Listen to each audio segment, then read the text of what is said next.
Nairobi gubernatorial aspirant and former presidential candidate Peter Kenneth has pledged to address water, garbage and congestion in Nairobi if elected on August the 8th.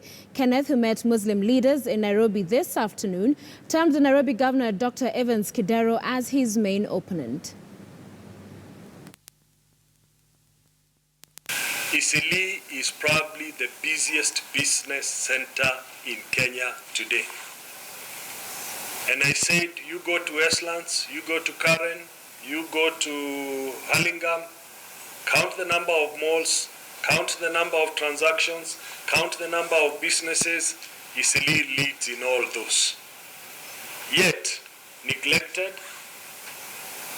yet, nobody considers it a priority.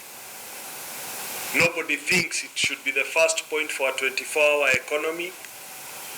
Things that would help build the economy of the city and to a larger extent the economy of the country. And the events that are currently taking place there are not good for Kenya's economy. Not just Eastleigh. That is how petty we can be by not looking at the bigger picture.